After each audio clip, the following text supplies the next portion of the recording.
is for the way you look at me. O is for the only one I see. V is very, very extraordinary. E is even more than anyone that you adore can love. Is all that I can give to you. Love is more than just a game for two. Two in love can make it. Take my heart and please don't break it. Love was made for me and you. Hey, welcome to WBGR Sports Network and the Tom the Bomb Sports Talk Show. And this is the day that the Lord has made. We will rejoice and be glad in it. If you don't think it's a great day, just try missing one. And we, L-O-V-E, love sports on the Tom the Bomb Show. I'm your host, Tommy Wood. My co-host, Felix Bask. Did I say that right? Felix Bassi. Felix Bassi. And we've got another fantastic show for you today.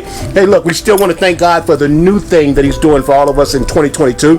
Hey, the show is live, so if you guys want to give us a call out, the number here is 301-429-9247. Again, that's 301-429-9247. Call in and tell Felix what you think. Hey, we don't have any trivia or poll questions today. Hey, gang, what to watch tonight? Oh, man, that's an easy one, ain't it? Easy. What to watch tonight on ESPN? At 8:15 p.m., the Denver Broncos are taking on the Seattle Seahawks as Russell Wilson goes back to Seattle. That's what to watch tonight. Hey, listen, hey, gang, I'm still excited to announce the launching of the Tom the Bomb Sports and Travel website. We're going to show you how to travel better and pay less for cruises, air travel, hotels, rental cars, themed destinations like Disney, Carnival, or Viking cruises with the guaranteed best rates. Golf getaways around the world in less than 80 days like the Masters, the U.S. Open, and of course, main events like the Super Bowl, World Series, and the NBA Finals. How about NASCAR, Wimbledon? Who's up for Wimbledon? The U.S. Open was awesome this week. We're going to talk a little bit about that. We got you covered from A to Z on all your vacation needs. Sports and entertainment travel to your heart's desire. But for those who just can't wait, you can go to TommyWoodIntellitravel.com right now if you got to book any kind of travel, hotel, rental car, or vacation. And man, let's get right into it, man. If you came for anything other than the NFL, you came to the wrong place, baby. Because we're ready for some NFL. Alrighty. So we popped off right quick. Let me just get that right there. And you see it, Felix? There we go. Yes, alrighty, okay. Alright. Alrighty. Let's jump right into it. Dun dun dun dun dun dun dun dun. NFL 2022 week 1 of 18. Man, football is back. Football is back. Football is back. Are you ready for some football, Felix? I most certainly am. Felix is ready for some football. Are you ready for some football? Listen, I'm lining up all my Alice Cowgirl fans, all you guys out there, Daddy Rich, Efren, Eli, Luke, Kim, Carnella, all you Cowboy fans, Edmund, I'm lining you guys up. I'm teeing you guys up. I just want you to know we coming for you today, okay? But we are going to go in order. So let's start off with the Thursday night game, the 8:20, the opening kickoff game with the Buffalo Bills versus the Los Angeles Rams. And the Bills thrashed the Rams 31-10. This game was close just for a little bit, Felix. But, the cream always rises. And the better team definitely won. And Felix, let's get your thoughts on that Buffalo-LA game first. I'll say this. Although I expected the Bills to win, I thought that was the Bills game. I thought they were the better team, but I at least thought it was going to be competitive after halftime. I thought it was going to be competitive after the little halftime performance by Ozzy Osbourne. But as soon as Ozzy started singing halftime, I don't know what happened. Maybe the Rams locker room was headbanging too hard, perhaps. But for some reason, the Rams offense just never got out of the proverbial starting gate for some reason. I mean, of course, they did have a somewhat decent drive at the towards the beginning of the game. Then they did have a somewhat decent drive towards the end of the game, which was, of course, garbage time. But other than that, I just saw the same plays being executed by the Rams, none of which were working. They were a little more so contained with their play calling. They weren't willing to go downfield, and when they did go downfield, A lot of the times it was intercepted, so I'd say overall it was just a bad game by the Rams offense, and their defense, it was just outmatched by a top-tier offense as expected. You mean Ozzy Osbourne did the halftime show? I went and took a shower at halftime because I was washed up like the Rams. Oh. I didn't even know Ozzy Osbourne was there. I was in the shower at halftime because I knew it was over at that point. Listen, man, I thought, and don't get me wrong, the Rams is a good football team, of course, but I really thought the Rams done it with smoke and mirrors last year. I really thought Cincinnati was going to beat the Rams. I definitely knew they wouldn't have beat Kansas City. If Kansas City had gotten by Cincinnati, there's no way they would have beat Kansas City. And everything just fell into place for the Rams last year, and you know that happens. Sometimes the best team doesn't win, and I think that's what happened last year. And clearly, Buffalo would have ran them if they'd have got them in the Super Bowl. Because let me say, what's your thought on Josh Allen? I mean, everybody's saying he's the preseason MVP. Well, he didn't let nobody down, did he? Not at all, and I'd really say that Josh Allen, particularly in this game, was just successful with that slow, methodical pace. He didn't really go downfield as often. Of course, he wasn't necessarily throwing the dink and dunks left and right, but what he did, you just do what a quarterback does, or at the very least supposed to do. Advance the ball, make sure your team's getting the first downs, make sure you're keeping the drive alive, whether you have to throw the ball or run it. And really, it was nothing flashy at all. So I would somewhat, if anything, I'd probably blame the Rams' defense for probably not being more aggressive, not putting a little more pressure on them. Well, it seemed they certainly missed Von Miller. It definitely seemed like they missed Von Miller. But you know what? I love the pickup of Bobby Wagner. I love what Von Miller brings with the rush. But as far as linebackers, that's a great pickup with Bobby Wagner. The better team just won. It was just that simple. I mean, geez, when your quarterback gets sacked 7 times, you're really not supposed to win that football game. Right. You're really not supposed to win a football game when your quarterback gets sacked 7 times. And they put the hurting on Matthew Stafford. For the fantasy people out there, I know everybody was shocked when the game started and Cam Akers, who went very, very high in everybody's fantasy draft, and he's not even in the starting lineup. Darnell Henderson, I'm like, and Darnell Henderson looked good, but it's like, where's Cam Akers? I guess the coach still holding that fumbleitis against him. As a running back, you got to protect the ball. You got to protect the ball. The Bills clearly look like, one or two in class in the AFC. Kansas City looked good yesterday, which we'll get to. But in the NFC, I think the NFC is wide open, and I'm just not giving it to the Rams. We're going to see. It's going to be. Football is back, man. Yes. Aren't you excited about that? I mean, wow! It's back, and the games were so good. Okay, look. Okay, all right. Time the bomb. Stop teasing. Why don't you get to what Felix really want to talk about? Why don't you get to the reason that Felix is even here on the set today? Let's talk about them Washington Commanders, and I said it right. The Washington Commanders versus the Jacksonville Jaguars, and I got people in Jacksonville that love the Jaguars. Bless their heart. Bless their heart.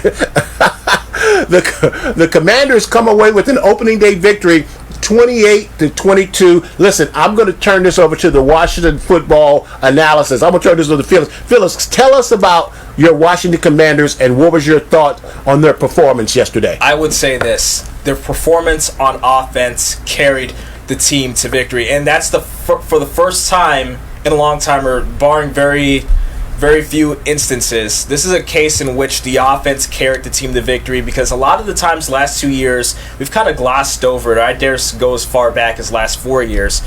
Whenever Washington won a game, it was usually because their defense did such a great job hampering their opposition that we could get away winning a game scoring under 20 points or just 20 points. But this was a game in which they scored 4 touchdowns, no field goals, and they only punted. I think they only punted twice in this game, if I'm not mistaken. Impressive, Skywalker. Most impressive indeed.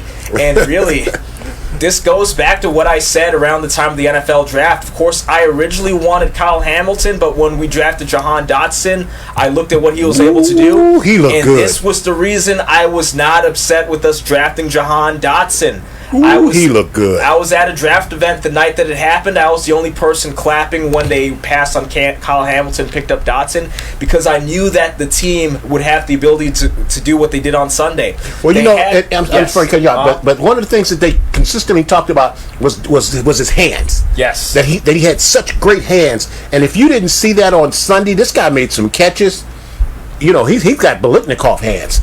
Yes, and it goes back to one of the things that they looked at in his draft report. They said that I believe if my facts are correct, he had the lowest drop percentage in the NCAA during his time in college. Mm-hmm. So when you get a player like that, not only do you have the speed, but his catching ability, that's to say that when you get the ball this way, you put the ball in his hands, he's going to retain possession. There's really not much you can do about that on defense. So it goes back to what I was saying about how the team would be able to spread out defenses. If you're running 3-4 receiver sets, and if you're not worried about Dotson, you have McLaurin on the other end. Yeah, McLaurin's not a person you can contain with one-on-one coverage unless you're Marshawn Lattimore, and that's just because Marshawn Lattimore knows the guy. He went to college with him. So aside from that, you're not going to win one-on-one with Terry McLaurin. So you force those situations. You force situations where the defense has to put extra attention on one side of the field and leave another person wide open. If you want to put attention on Dotson, you're going to leave McLaurin wide open. If you want to put attention on McLaurin, you leave Dotson open. If you want to cover both of them, you're going to leave a slot receiver or tight end open. And that's what I was really excited about during that game. When I saw the team line up with 3-4 receiver sets, I knew it was going to be a complete pass. I knew that the ball was being advanced. And if it was a 4 receiver set, I was almost certain that the ball was going to go at least 10 yards. Let's talk about the quarterback, okay? Because here's what I want to ask you: was I watching Fool's Gold yesterday? You know, because we saw this guy in Indianapolis last year, and he was, in the words of that great poet Charles Barkley, terrible. He was horrible. It was horrible. He kept Indianapolis out of the playoffs all by himself. But man, he looked like that MVP candidate of 3, 4, 5 years ago when he was a young gun with the Philadelphia Eagles. He looked good. Was that fool's gold? Or is that what we're going to expect from him for the rest of the season? What's your take? I would not say it's fool's gold, and here's why. If you look at Carson Wentz's career, from Philadelphia to Indianapolis, he's never really had that strong of a receiving core. He's largely relied on tight end. They said that he was a tight end quarterback coming in here. I saw during preseason he did a great job targeting our rookie tight end, or Armani Rogers, and really I was thinking perhaps that would be a limitation, but I thought of it even further. Yes, you did have talent on that Philadelphia Eagles team, but what were the key hallmarks of that team aside from what Carson Wentz was able to do?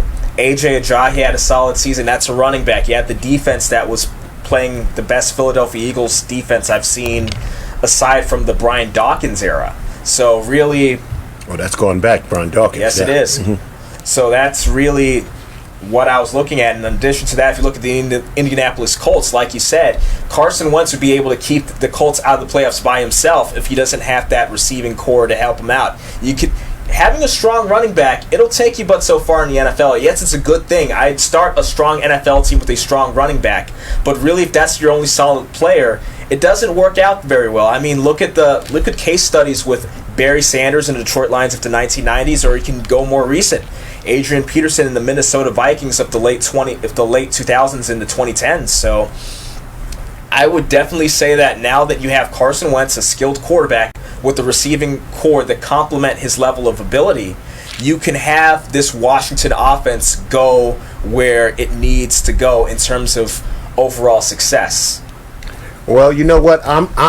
For me, the jury's still out. I'm going to wait to call Carson Wentz a skilled quarterback. I am. I'm just going to wait. I was impressed by what I saw. I love the fact that this Dotson is going to take pressure off of Scary Terry because, you know, last year people were like, all right, let's just lock up Terry McLaurin and we don't have to worry about anybody else. Mm-hmm. Okay, this young kid is going to take pressure off him, and this looks like the type of offense where the tight end can wind up being a Pro Bowl player, because they're going to have to leave somebody in the middle open. Exactly. And because this guy really gives them what they didn't have. How did you like the idea of Samuels showing up and finally being healthy and being a contributor to this team? Because I thought he would have helped them last year, but he missed all of last year with injuries. But when you throw in Samuels in the slot out of the backfield, Washington may have a legitimate offense, and we always thought that they were going to be good defensively. What did you think of them defensively?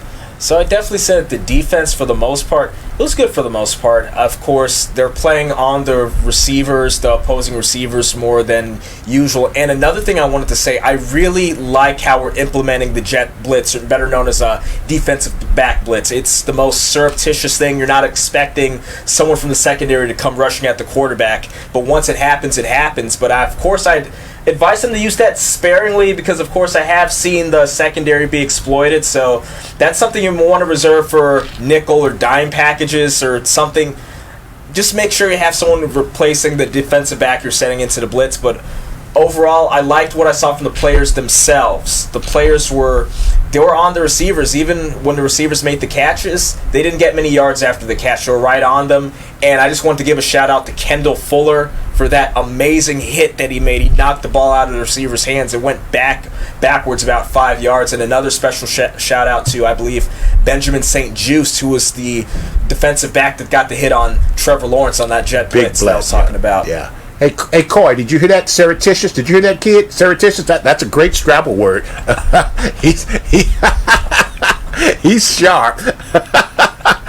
So the Commanders win 28-22. Let's move on. Let's go next. We're going to talk about the Philadelphia Eagles versus the Detroit Lions. And this turned out to be a really good football game. You know, the Lions impressed me, even though I think the quarterback for the Lions, help me out, I'm slipping. Jared Goff, man.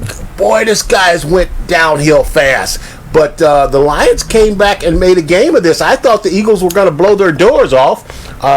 And the Lions came back and made a game of this. I like that coach in Detroit. He at least, you know what I like? He at least has them fired up, and they come to play. I don't think Detroit is as talented as the teams that they're playing, and I think the better team is winning. I think a lot of focus was placed on the quarterbacking in Philadelphia, just like in Washington. And in the beginning, I thought, oh God, this guy's running more than Lamar Jackson. When is he going to throw the ball? But the acquisition of A.J. Brown showed up big, showed up strong, and man, if he can work that in, I am rooting so hard for this kid in Philadelphia, because he's such a fine young man. He's such a guy of character and integrity, and I just really like him. And even though I'm not an Eagles fan, I'm rooting very hard for him. What's your take? Yes, I completely agree with what you're saying. And on top of that, if a lot of people don't notice this, the Philadelphia Eagles' success in the previous season didn't quite match the talent that I've seen from this team. But that quarterback that they have, you know, not a lot of people are talking about him, his ability, not only running the ball, but also throwing the ball. Jalen Hurts. You not only have that, of course, their running back core solid in its own right. And like you said, once you add that receiver there, A.J. Brown, I believe.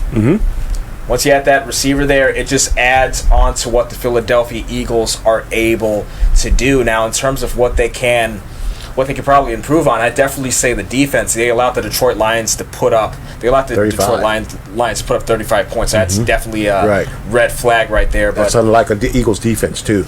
Of course, but I think that the Philadelphia Eagles can potentially be a very dangerous team within the next year or two, because again, if their issues are at defense, all they have to do is just draft for defensive players, and defensive players usually don't have very high draft stock, maybe more so in the modern era. It's the first two players taken in this past year's draft were defensive players, but generally speaking, I do think that Philadelphia is not going to have a hard time getting close to the helm of the NFC in the very near future. Well, the Eagles have been the sexy pick to win the NFC least, and Sanders looked good coming off his injury. So with the quarterback and Sanders, it looks like they can run the ball. A.J. Brown has provided some outside relief. If the defense can come along, I can kind of see why all the experts were picking the Eagles to win the NFC East. So they're off to a good start. Okay, now Coy, I'm gonna need some cheese, Coy, to go with this wine. That I need some cheese to go with this wine for this next one. My San Francisco 49ers took on the Chicago Bears. And I would have bet everything on this one. The Bears prevailed 19-10. The weather had something to do with it. But Trey Lance looked like a rookie starting his first game.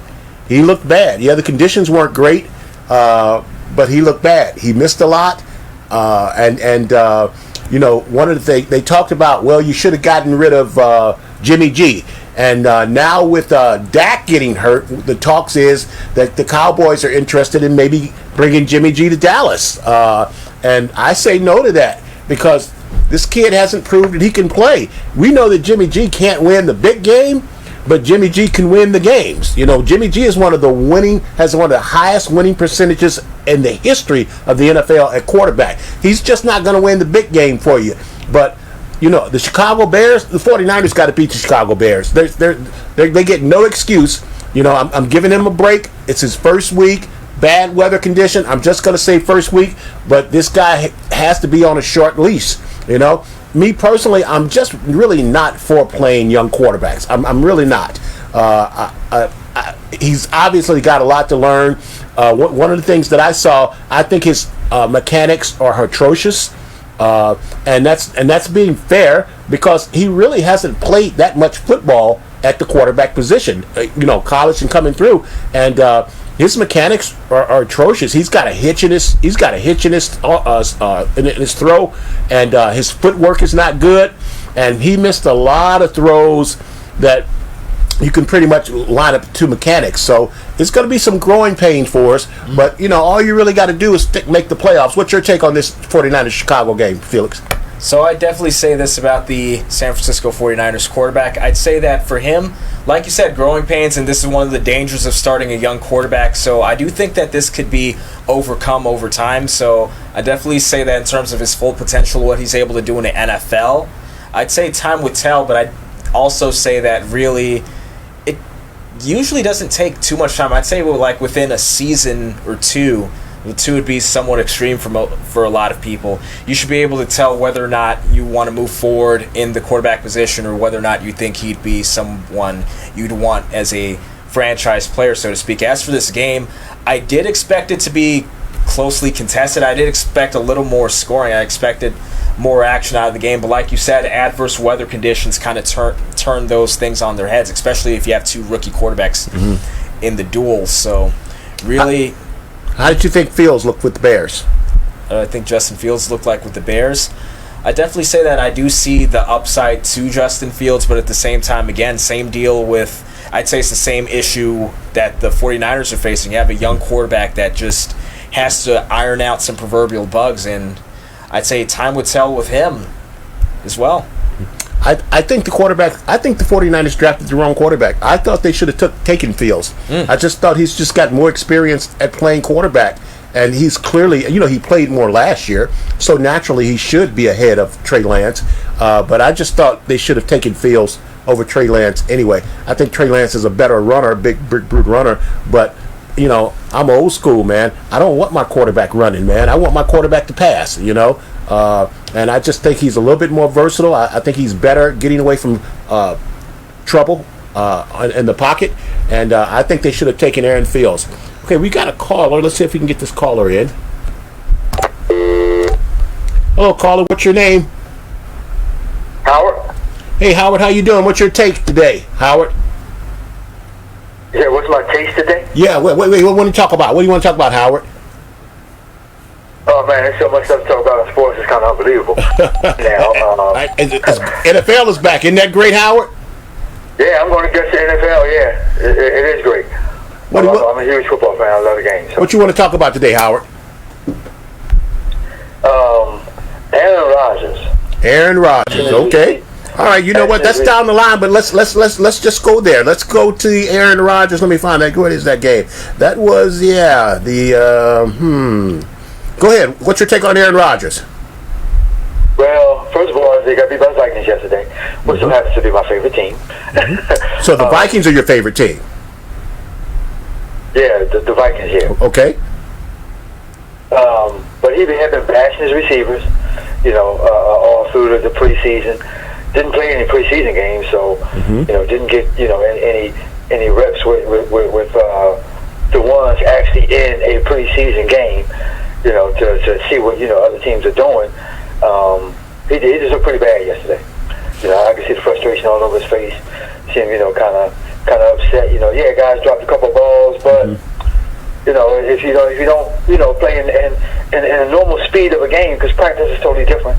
The normal speed of a game with these guys, then how could you expect them to do anything different? I truly believe he's going to miss Adams big time. And you can't blame Adams. Adams is a great receiver, and I just think he needs to get a grip on the fact that he's no longer there and work with the guys that he has there to try to make them, better receivers. So. Well, Howard, I first of all, I'm going to agree with you, because I think the question we should be asking is, why isn't Davante Adams still a Green Bay Packer? And I think the number one reason is Aaron Rodgers. I think if Aaron Rodgers hadn't drug his feet and tried to hold the Packers hostage, and here's the thing, as a quarterback, your first option is, I got to have my guy. For him to let Davante Adams walk, him dragging his feet, I want to be traded, I think I want to retire, I think that affected the Packers being able to negotiate for Davante Adams. But they should have locked Davante Adams up first. So, Aaron Rodgers is getting what he's deserved. Aaron Rodgers made it to bed, now he got to sleep in it. Now the rookie dropping the opening day bomb, that set the tone for the whole day. And make things even worse, Aaron Rodgers is my fantasy quarterback. So I told you, Coy, I need some cheese with my wine today. You should have picked Kirk Cousins yesterday. Somebody else had Kirk. Why I'm kicking myself is because I had Joe Burrow, and Joe Burrow was on the bench, and even with the 4 interceptions, he still threw for over 300 yards, and would have helped me out if I'd have played Joe Burrow over Aaron Rodgers. So that's my fault. That's so true. That's so true. But I was telling a family member yesterday, who's also a big football, some big football fans. Most of them are Commanders fans, who is a team that I just totally dislike. But I'm leaving for another day. You did pray for him, though, Howard, right? Huh? You did pray for him, though, right, Howard? Yeah, I did. Yeah, we have to pray for those Commander fans. We have to do that. Yeah, I did. And being and living in Mitchellville, basically a hop, not even a hop, but skipping a jump. Exactly. The FedEx Field it's kind of Yeah, you can hear the roar from Mitchellville. Huh? You can hear the roar from Mitchellville. Yeah, you can. You can. Without question, yeah. So what was your thoughts on Justin Jefferson? My family members yesterday that Justin Jefferson. Yeah, what was your thoughts on Justin Jefferson? He looks like the second coming of Randy Moss to me. He really does. Well, he said he was going to be the top receiver in the NFL this year. He said that to anybody that would listen, he said he was going to turn it out this year, and he didn't disappoint yesterday. Yeah, he made his point yesterday for sure. Well, Howard, your team looks good. Dalvin Cook, I think, is one of the top backs in the league. Kirk Cousins has been steady always. He's steady Eddie, and he's still got Thielen, and Justin Jefferson is just turning into a superstar before our very eyes. So, Howard, you should be in for a really, really good season this year. Yeah, I think they are. I really think they are. One of the things that I really admired yesterday, I was happy to see, and because I know this kid got it in him to see Saquon Barkley yesterday. Yeah, I think he was very impressive. 19 for 164. That's a big game. That's a big game. That's a big game. Yep. I think the Giants finally went and spent some draft picks on the offensive line. Man, football is very, very simple, man. You know, when you can't block and tackle, football is very, very simple. And for the last two years, the New York Giants offensive line has been a joke. And they spent some time getting offensive linemen. You know, when you got a back like Saquon Barkley and your quarterback as well, you got to protect those guys, man. Yeah, you do. Yep. You do. Hey, Howard, thanks for giving me a call. Do me a favor and call us back, okay? Sure will. All right, thank you, my Well, friend. have a great day. Enjoy your show. Thanks, Howard. Alrighty, our next game was the Pittsburgh Steelers versus the Cincinnati Bengals, and the Steelers prevailed 23-20. This was a great game. We just talked about Joe Burrow. The Steelers had 7 sacks and 4 turnovers, and they still should have lost this game with the kicker missing the extra point. Man, what is going on with these kickers in the NFL? We're going to talk about that a little bit. What's your take on Pittsburgh and Cincinnati? So my take on Pittsburgh, this is a classic case of an NFL team with a solid defense, and like you said, they had all those sacks, all those interceptions, and they were still in the position to lose the game, and that's the red flag for the offense. You're not, as great as your defense is, you're not going to get 4 interceptions every game. You're not going to get 7 sacks every single game. Right. It's just not going to happen. So A block kick. a block kick, there's a chance you're not going to get that every decade. I mean, I might be stretching that a little bit, but Look. When you know I'm a golfer. When you hit your ball in the woods and your ball hits the wood and comes back to the fairway, we call that the living right bounce. Those are the kind of bounces that you get when you're living right. Let me tell you something. The Steelers must be living right because I think I think there's a lot of Pittsburgh fans out there that are really, really excited about this win, but I think this is kind of fool's gold. It is. I don't think Pittsburgh's going to do very, very well this year. I really don't. That with all those sacks and all those turnovers, they should have beat the Bengals by 14, 16 points easy, and they still should have lost that game if the guy makes the extra point. right. So it goes back to what we were saying about the Bengals offensive line in years past. So apparently they still have issues with their offensive line. I did say that they could build upon the success that they had last year. All they would have to do is just draft offensive linemen, draft people in the defense. I did say that their secondary was a point of concern last year because they allowed a lot of passing yards and points last season. A lot of people forgot that. So apparently they didn't really make good on that, and you're seeing the results of that. But back to the Steelers, like you said, it is fool's gold. You can't really judge a team's success on week 1. Moreover, a divisional game on week 1. Moreover, a game in which you had an anomaly any time of the season, 4 interceptions, 7 sacks.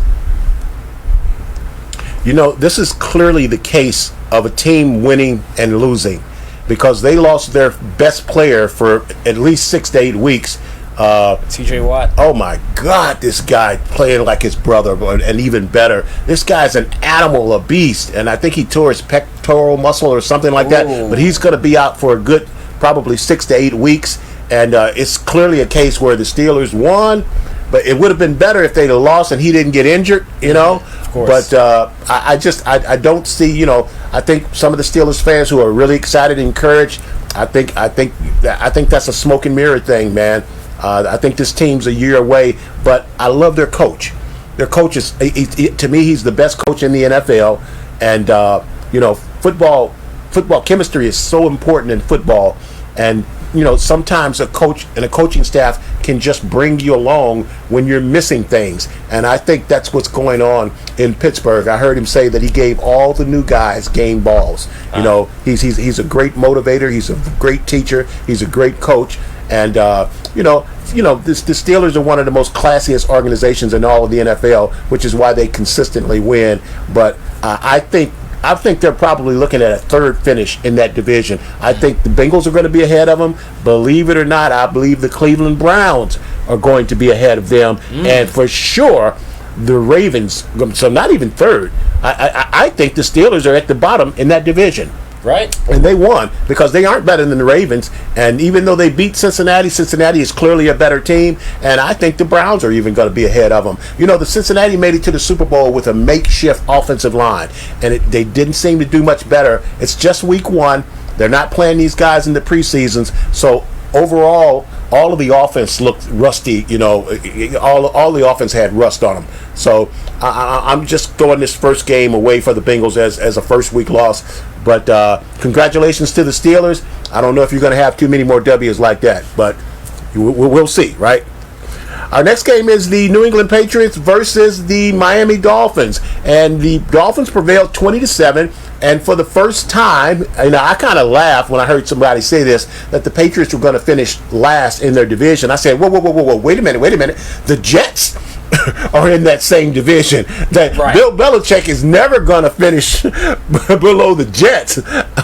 But I think clearly that the Miami Dolphins may be the cream of the crop in this division.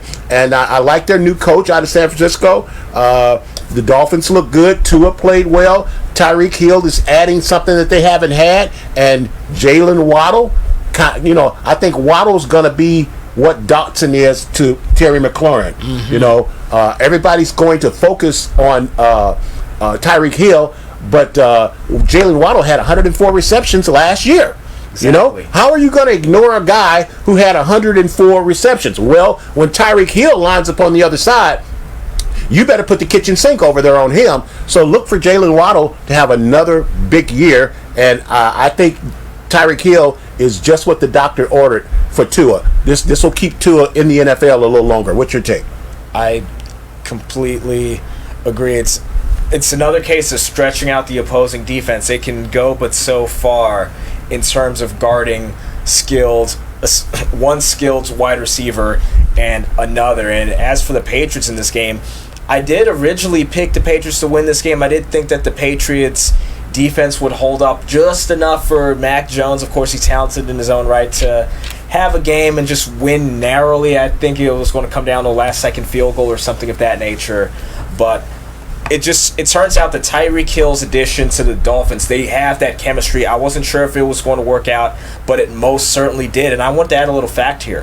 Mm-hmm. So, of course, the Patriots kind of ran away with the AFC East all the years that Tom Brady was there between 2001 and 2019. Mm-hmm. And their win-loss record, I believe, is 29-15 or something in that ballpark in the AFC East in that time frame. But you know what their win-loss record in the AFC East is since Brady left? What's that? 6-7. They actually have a losing record against the AFC East since Tom Brady left. I just want to throw that out there. Well, even when Tom Brady was there, for some reason, the Dolphins were always one of the teams that would stand up and play them hard and play them tough. That's how divisional football works. Right.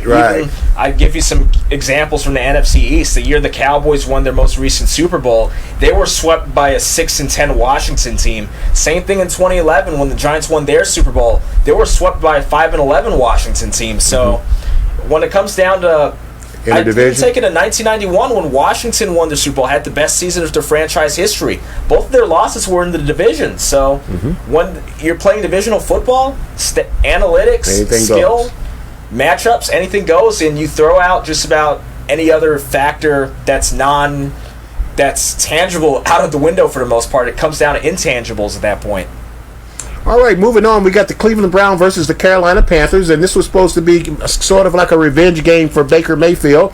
And I thought they got away from the running game early and tried to make Baker into the star of the game. But I like the way he bounced back. But, Cleveland rookie kicks a 58-yard field goal at the end of the game to win 26-24. I don't know if I should be impressed with what Carolina Panthers did coming back or disappointed with the Browns defense because I felt like this was a game that the Browns should have blew their doors off. What's your take on that? Of course, I definitely thought that the Browns front seven would have more of a presence here, but as you said, it was kind of disappointing. It was kind of disappointing for the Browns. And another point I wanted to make, yes, Baker Mayfield, he's a talented quarterback, but if you look at that running back core, sometimes if your running back core is so solid or you have enough talent running the ball, you just want to make running the ball your primary focus. Of course, you'd have to passing to supplement that, especially if the running backs are just that much better than the quarterback. And you just look at Minnesota when they were doing well in the games that they won last year. You just let Dalvin Cook. They let Dalvin Cook Cook. So. Right, exactly. And you got the best 1-2 tandem of running backs in all of the NFL with Nick Chubb and Kareem Hunt. It doesn't get any better than that. It doesn't get any better. I mean, there is no drop-off when Nick Chubb comes up and Kareem Hunt comes in. There's no drop-off. As a matter of fact, you may be in trouble. So the Browns need to stick to their running game until they can get Deshaun Watson back into the cooking. And man, Deshaun Watson on this team is a scary, scary proposition. Browns prevailed 26-24. Next, we got the Colts and the Texans, and they kissed their sister. That's what you call a tie. They say a tie is like kissing your sister. Wow. Well, maybe not Precious, but but they played to a 20-20 tie, and I had the Colts winning this game big. It seemed like Matty Ice came to Indianapolis and turned into Carson Wentz. I mean, just you got to score more than 20 points with that running back that they got. I'm very, very disappointed in the Colts in this game. I knew it wasn't going to turn out well for the Colts. Matt Ryan had a great career in Atlanta, but I have to be very honest here. He was talented. He did show he did have an upside to him after 2016, but I think after 2016, he just wasn't the same person. He wasn't the same quarterback, in my opinion.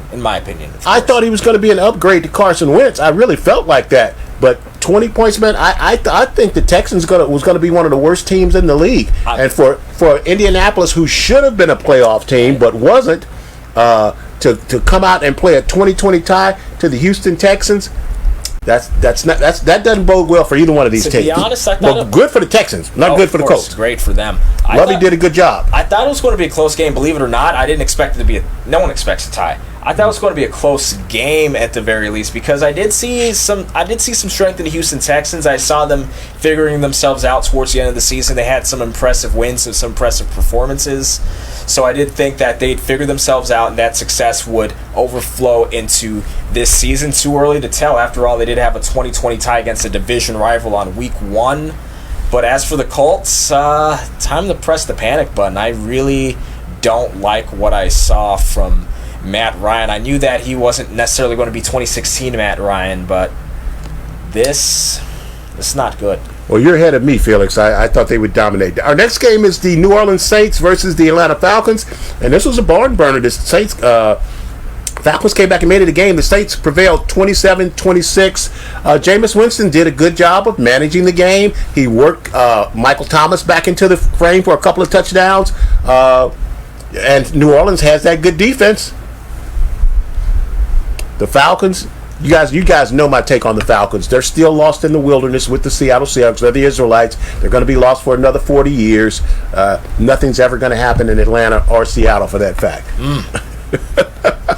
Moving on. Let's get to our Baltimore Ravens versus the New York Jets. Jets. Ravens win 24-9. And the Ravens played the JV squad. I like the Jets coach. I think, you know what? I thought the Jets defense actually played pretty good.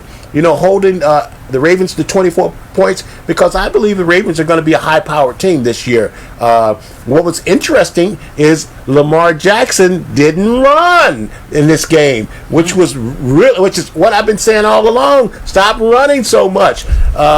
He looked like he stayed in the pocket a little longer. He made some great throws.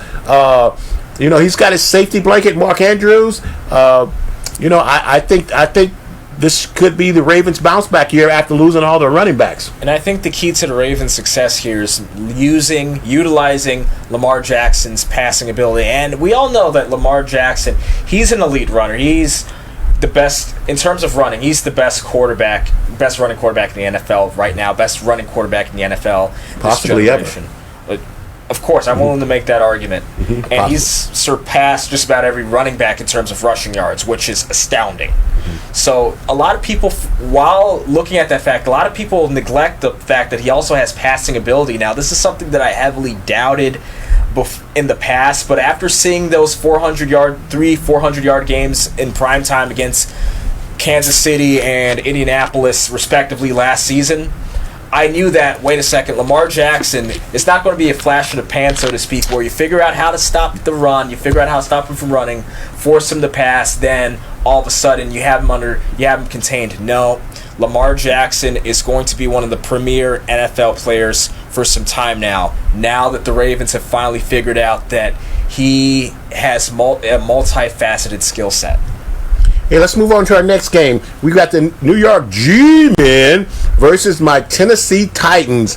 And, you know, I always say this, that football is a very, very simple game. You have to block, you have to tackle. But in all the major sports, basketball, football, baseball, coaching is most important in the NFL. Yes. And I think the Giants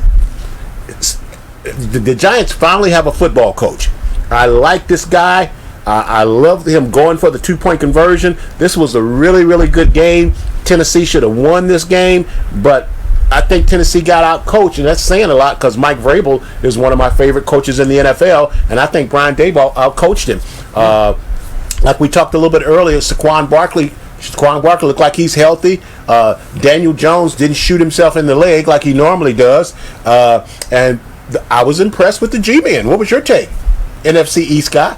So I'd say this about the Giants. Like you said, with Saquon Barkley, he's healthy, and not only do you have him healthy, you have the offensive line blocking. And a lot of people take that for granted. A lot of people take for granted the importance of having a solid O-line, because in a game of football, it doesn't matter how fast you are, it doesn't matter how elusive you are, you're not going to get past 11 defensemen if you don't have anyone blocking for you. So really, it comes down to that. As for the Giants, I'm not going to be too quick here and say the Giants are going to have a breakout season or this is the year that they do something. After all, it was the Titans. After all, the Titans still should have won that game.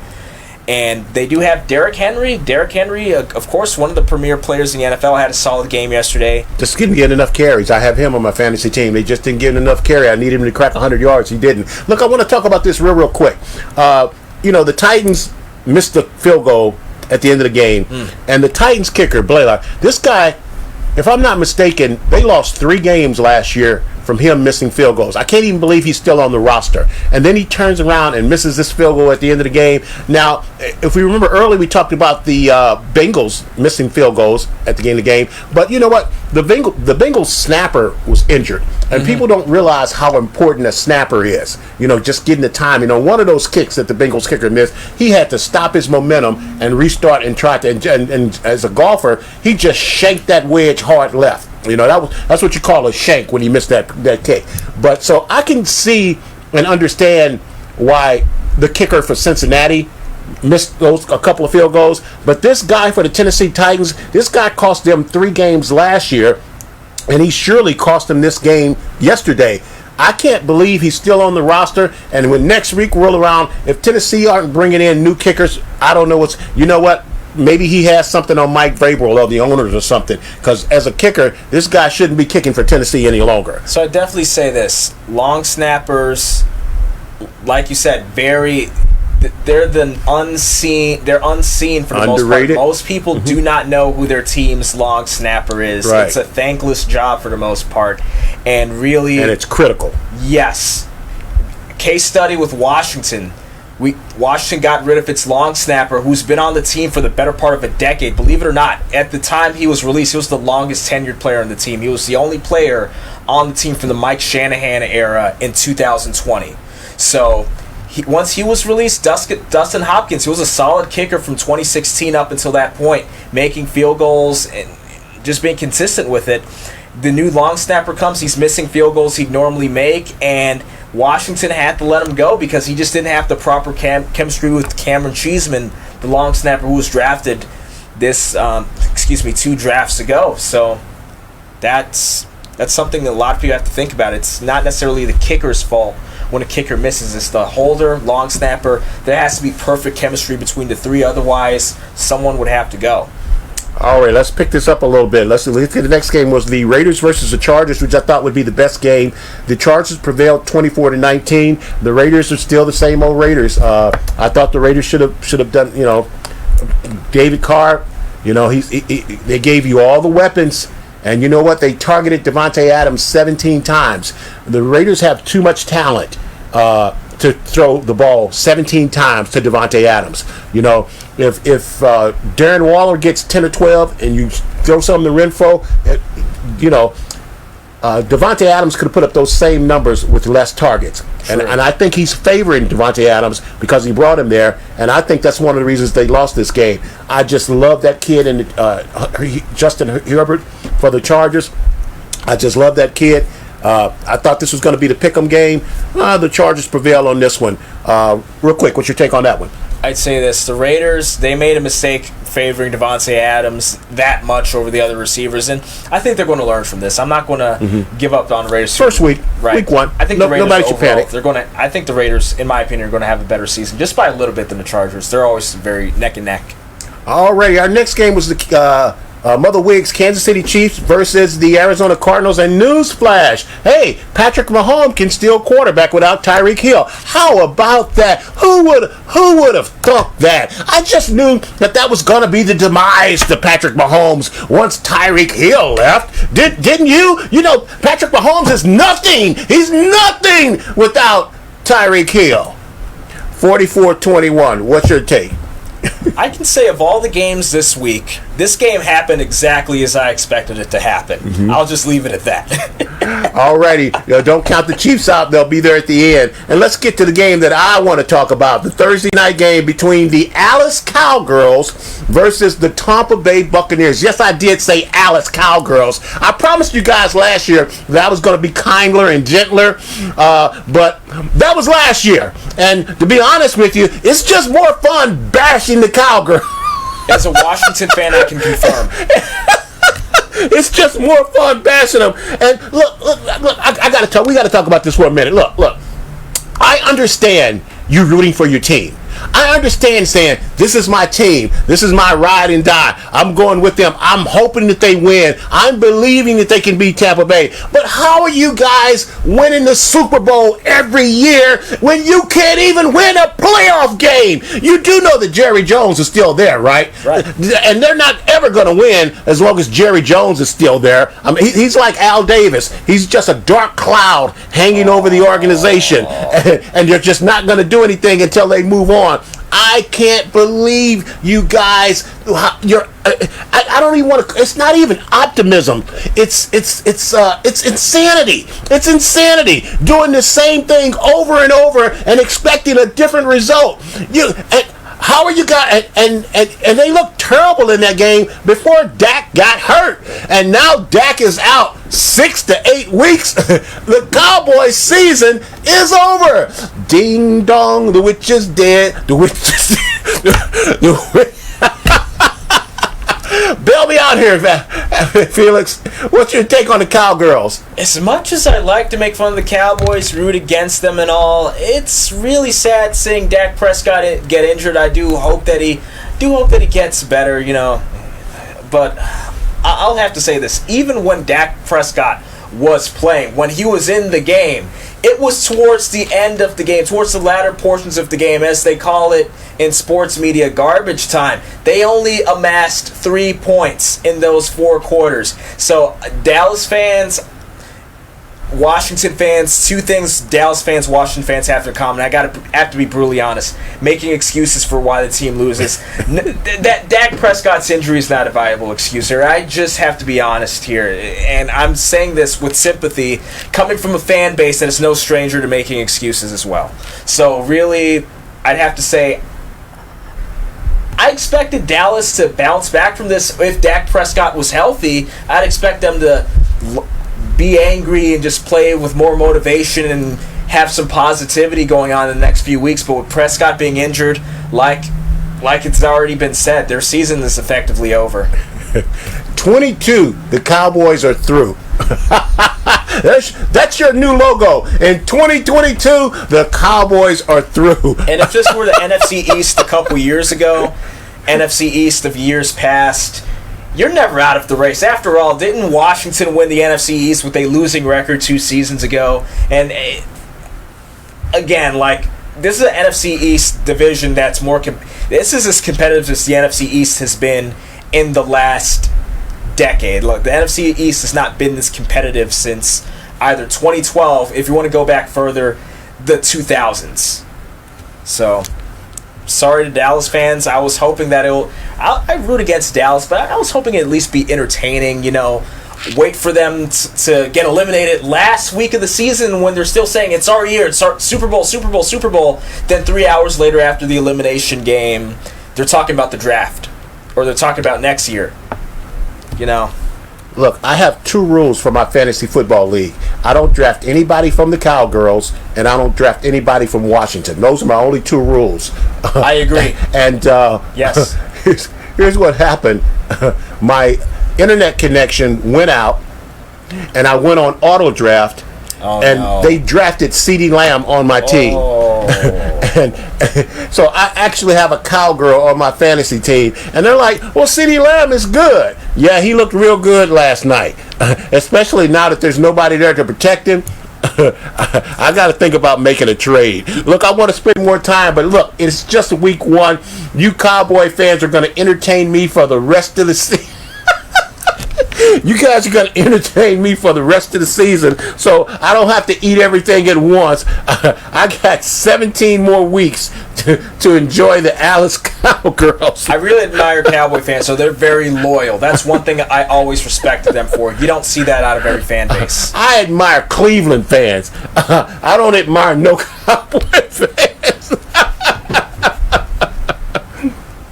The Buccaneers prevailed 19-3. We don't even have to talk about the Tampa Bay Buccaneers. They won. We knew they were going to win. Everybody knew they were going to win. When they were making the picks, the only people that picked the Cowboys were people in Texas, and that's it. And Jason Garrett, who used to work for the Cowboys. That's the same thing. He might still be on the payroll. He's literally and figuratively a red herring. Let's get to our Monday night picks. Let's get through this really quick. Monday night, we got the Denver Broncos versus the Seattle Seahawks. Felix, I'm going with the Broncos. Who do you like? Broncos, I think it's the easiest pick of the week. The easiest pick of the week. Look for Russell to come back and put it on his own teammates. Our next game, the Thursday night game, which is going to be a really, really good game. I got the Los Angeles Chargers versus the Kansas City Chiefs. I just have a problem going against Kansas City. I like the Chargers. I like Hubert. But I got to go with Kansas City on this one. Who do you like, Felix? Same here, Kansas City. Alrighty. Next game is the New England Patriots versus the Pittsburgh Steelers. And this is really going to be fool's gold because I think the Steelers are going to start off 2-0, and everybody in PA is going to be excited because the Steelers are 2-0. I think they're going to beat the Patriots. What's your take? I think the Steelers are going to go in with a little bit of hubris. They're going to be a little overconfident, and the Patriots are going to go in motivated. They got beaten by division rival Dolphins. I take the Patriots. Alrighty. Then we got the Carolina Panthers versus the G-Men in New York. I got the G-Men going 2-0 over the Panthers. That's a tough one. That's a tough one. But I got to go with the Giants. It's bona fide. It's the Giants. And then we got the New York Jets versus the Cleveland Browns. Take the Browns. This is the lock of the week. Take the Browns. Browns. Then we got the Indianapolis Colts versus the Jaguars. And you could go blindfold and walk on the tight wire across Niagara Falls, flipping a coin. Nobody knows who's going to win this game. We could have another tie, but I'm going to take the Colts because I can't believe they're going to be that bad with that running back of theirs. Who do you like? Wow, that's a very competitive game. I would also have to go with the Colts here. Alrighty, we got the Miami Dolphins versus the Baltimore Ravens. This is going to be a really, really good football game here. And you know what? I'm going to take the Miami Dolphins here. This is going to upset a lot of my friends who are Ravens fans, but I'm going to have to go fins up here, Dolphins. Oh, man, I know I'm on the money if I'm in agreement with you. See, Troy automatically disagrees with me. But the Dolphins, yes, I think the Dolphins are going to win this. Then we got the Tampa Bay Buccaneers versus the Saints, and the Saints own the Buccaneers during the regular season. I'm taking the Tampa Bay Buccaneers. Who do you like? This one's more difficult than I thought. Mm-hmm.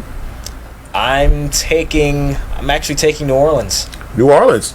Well, like I said, they own them during the regular season. They just don't beat them in the playoffs. Mm-hmm. Then we got your Washington Commanders versus the Detroit Lions, and this game is going to be closer than everybody thinks, but Tom the Bomb is going with the Commanders. I'm saying this without any bias. I did consider picking the Lions a little bit, but I think the Commanders get away with this one, and I do think it's going to be a competitive game, yes. Who are you going with? Commanders. Okay, well, I don't have any bias, but I'm taking the Commanders too, okay? You guys can trust me. When I pick Washington, it ain't because I'm a homer. That's for sure. Wonderful. Then we have the Seattle Seahawks versus the 49ers. I think my Niners get off the snide and get to 1-1 and take the Seattle, although this game is always tough for them. Who do you like? I might change my pick depending on what I see from this game, but right now it's going to be the Niners, and I think I might stick with it. Chance 9 out of 10 here. Okay, and I have the Los Angeles Rams over the Atlanta Israelites, the Falcons. I'm taking the Rams. The Rams aren't going to lose 2 in a row if the second one's to the Falcons. And then we have the Arizona Cardinals versus the Las Vegas Raiders. I'm going with James, Las Vegas Raiders. I think the Raiders get back to 1-1. Raiders. Then we have the Houston Texans versus the Denver Broncos. I'm going with the Broncos and Russell Wilson. I'll be riding him this year. Broncos. And then we have the Cincinnati Bengals versus the Alice Cowgirls. Tom the Bomb is taking the Bengals all the way on this one. Who do you like, Felix? Dak Prescott isn't there. It's got to be the Bengals. Okay, and then the Sunday night game at 8:20 is the Bears versus the Packers. And I just got to believe, Aaron Rodgers owns Chicago. He owns Chicago. I just got to believe they got to bounce back. They can't be that bad again. I'm going to take the Packers. Packers, that Bears team that we saw, even though they won yesterday, that Bears team's not beating Aaron Rodgers. Now listen, next week we have 2 Monday night games. You guys listen up. Next week we got 2 Monday night games. At 7:15 p.m., the Tennessee Titans are taking on the Buffalo Bills. Tom the Bomb is going with the Buffalo Bills in that one. And then at 8:30 p.m., the Minnesota Vikings take on the Philadelphia Eagles, and that's going to be a really, really good football game. But I like Howard. I like your Vikings. I think the Vikings are going to win that division this year. I'm going with the Minnesota Vikings. Who do you like in those 2 games, Felix? It's going to have to be the Bills and the Vikings. Bills and the Vikings. All right, look, we're just about to wrap up. We're going to swing through this really, really quick. Hey, listen, Albert Pujols continues to defy age as he continues his legendary run towards 700 dingers. Pujols hits his 697th home run as the St. Louis Cardinals rally to beat the Pittsburgh Pirates 4-3 on Sunday. Pujols' 697 home runs move him past A-Rod, Alex Rodriguez, into 4th place on the career list, and doing it in dramatic fashion with a 9th inning drive that rallied the Redbirds over the Bucks. The National League Central leading Cardinals trailed 2-1 when Pujols connected for a 2-run drive. Pujols tied A-Rod with a dinger on Saturday. He now trails Barry Bonds with 762 home runs. Then Hammer and Hank Aaron has 755, and then the Babe Ruth has 714 on the all-time homer list. The 42-year-old Pujols has 21 games left in his 22nd and final season in the big leagues. He's hit 18 dingers so far, and he needs 3 more to join the 700 club. I don't think a lot of people thought he had 21 home runs in him before the season started, but he's crushing left-handed pitching. 13 of his 18 homers have come off left-handed pitching, and he's leading the league, the whole major leagues, since the All-Star game in slugging percentage and OPS. What he's doing is unbelievable because it's been so clutch. But that's what Albert has done his whole career. He's not hitting home runs in trash time or in blowouts. He's hitting them when the game is on the line. And that's my favorite baseball player of all time, the great Albert Pujols. Real quick, Carlos Alcaraz defeated Casper Ruud to win the 2022 U.S. Open final. Carlos Alcaraz is now the youngest world number 1 in the history of the ATP rankings after defeating Casper Ruud in the U.S. Open final on Sunday. I just have to say this. The U.S. Open was the best I ever seen overall, from the women to the men. It was really, really entertaining. I haven't seen tennis like that since the 70s and 80s. Alcaraz defeated 23-year-old Ruud 6-4, 2-6, 7-6, 7-1, and 6-3 in a match that took over 3 hours in New York. Alcaraz rises to number 2 in the world behind the Joker. Okay, the Spaniard has thrilled the crowds with his speed, his athleticism, and his outrageous shot making. This guy has that ever rate of bunny battery up in him. This guy just plays 5-hour matches, 3 hours matches, and he just keeps going and going and going and going. And I think he's just, from what I've watched, he's just in better shape than everybody that he played, because he's just outlasting them. And then at the very end of the match, he's still got that power and that speed. Rudd had no answer to Alcaraz crushing forehand and serves in the fourth set. As a clay court specialist, Alcaraz has drawn comparison to the 22-time Grand Slam champion Rafa Nadal. He's the first teen to make the U.S. Open final since Pete Sampras. That's how far back that goes. So congratulations to Carlos Alcaraz. Fantastic showing. I was rooting so hard for Francis Tiafoe. But I knew he was going to have trouble with Alcaraz, and he took him out. He took him out. Right. Hey, listen, we're going to close the show on kind of a sad note. East St. Louis great Shelby Jordan passed. The former NFL offensive tackle from the New England Patriots and the LA Raiders. He was a part of the Super Bowl champion team of '94. You remember when the Raiders thrashed your Redskins? They were the Redskins at that time. Right. 38-9 over the Redskins. Shelby was part of that Raiders team. He was a 7th-round pick. It's interesting because he got drafted by the, at this time they were the Houston Oilers, and he didn't get his signing bonus because he told them he wanted a house, he wanted a car, and he wanted to pay for his education, and the Houston Oilers told him to take a hike. And so he ended up losing his signing bonus, but he left thinking his football career was over, but then teams start calling. The New England Patriots called. He played college football at Washington University in St. Louis, Missouri. More importantly, he was an East Side Flyer at East St. Louis, Illinois High School. Yes, it's a home right here. And in 2013, he was voted into the College Football Hall of Fame, becoming the first player in WashU history to be voted into the College Football Hall of Fame. Shelby received a career scholarship program. He didn't even go to school to play football. He received back then what they call a career scholarship program, where he worked during the day and he took classes at night. But Shelby was 6'5" and he was 230 pounds, and he's walking the hallways at WashU, and the coaches saw him and they convinced him to come and join the football team. He was a linebacker at WashU, and he led the team in tackles for 3 consecutive years. That's pretty good for a walk-on, isn't it? Oh, of course. Shelby, with his wife Donzella, funds and directed a LA-based nonprofit corporation that provides affordable urban housing. So Shelby was a great guy. He was a Hall of Famer. He's a Super Bowl champ. He's an East St. Louis sports legend, and we just want to send out our prayers to the Jordan family. And you know, we were praying for you guys. A life well lived, a great career. Hall of Famer, East St. Louis, and Shelby Jordan. Hey, there was no trivia today? Hey, listen, for a dynamic, in-depth analysis and highlights for the Washington football team and DC Sports and more, check out my main man right here, the Washington Sports Den, on Thursdays at 2 p.m. on WBGR with my main man, Felix Bassi. Hey, look, man, time flies when you're having fun, but we're out of time here. But we sure do thank you for spending your time with us. Listen, may the gates of heaven open and pour an abundance of blessings down on you where there won't be room enough to contain it. Remember, if you want it, you got to confess it with your mouth and believe it in your heart that Jesus died on the cross and that he rose on the 3rd day, not a Thursday, right, Felix? Just for you. Remember, darkness cannot drive out darkness. Only light can do that. And hate cannot drive out hate. Only love can do that. God bless you. We'll see you on this same bat time, on this same bat station. And I got 17 more weeks to deal with the Alice Cowgirls. I love it. Thank you, God.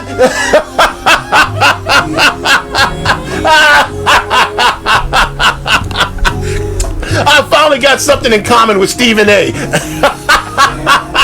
I need one of them bubblegum cigars. Good night.